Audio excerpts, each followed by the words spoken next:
لوگ کہتے ہوتے ہیں خاص کوئی وظیفہ بتائیں، تو میں کہتا ہوں سب سے خاص وظیفہ کلمہ شریف کا ذکر ہے، کیونکہ حضور نے فرمایا افضل الذکر لا الہ الا اللہ، یہ سب سے افضل ترین ذکر ہے جو اللہ کو پسند ہے۔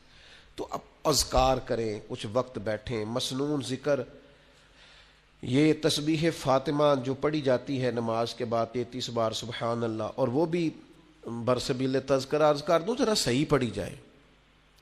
بعض لوگ تو ایسے مجھے تو نہیں سمجھ آتی کیسے وہ پڑھ لیتے ہیں 33 بار سبحان اللہ سبحان اللہ سبحان اللہ، کچھ تھوڑا سا آپ وقت دیں اس کو، کوئی 33 بار کہنا کوئی مشکل کام ہے؟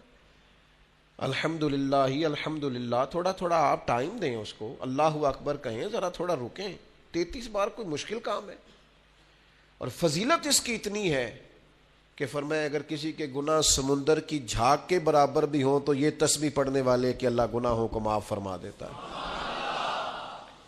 تو مسنون اذکار جتنے بھی ہیں، اور ہمارے تو شجرے میں جتنے ذکر لکھے ہیں نا ہمارے بزرگوں نے، وہ سارے وہی ہیں جو حدیث پاک میں موجود ہیں، سارے حدیث پاک والے وظائف اعلیٰ حضرت بریلوی رحمۃ اللہ علیہ کے، ایک ایک پر ہم حوالہ پیش کر سکتے ہیں جو ہم شجرے میں دیتے ہیں، تمام احادیث میں۔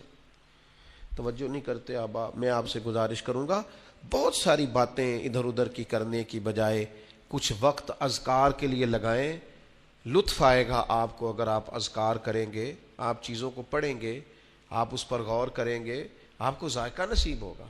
تو اپنی طبیعت کو ذکر الہی کی طرف مائل کریں، اللہ تبارک و تعالی ہمیں سمجھنے کی توفیق عطا فرمائے۔ وظائف، میں اکثر دوست سوچتا ہوں کہ جن وظائف کے نبی پاک علیہ السلام نے اتنے بڑے بڑے فضائل بیان کیے ہیں، لوگ ان کو بھی نہیں پڑھتے۔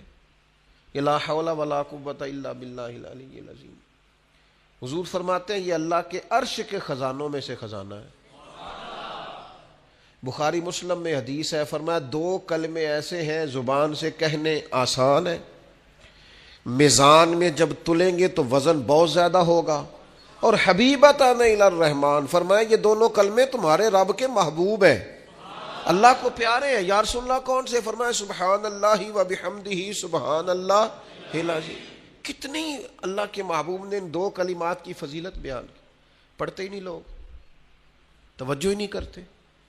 سورہ حشر کی آخری 3 آیات نبی پاک علیہ السلام نے فرمایا تم صبح پڑھو شام تک 70,000 فرشتے تمہاری بخشش کی دعا کریں گے، ترمذی میں حدیث موجود ہے۔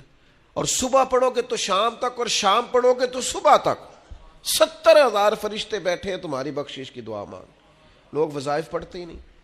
یہ خانقاہی لوگ ہیں ہم، جو سب سے پہلا وظیفہ جو ہم دیتے ہیں یہ پہلا سبق ہوتا ہے الف با تا سا ہے،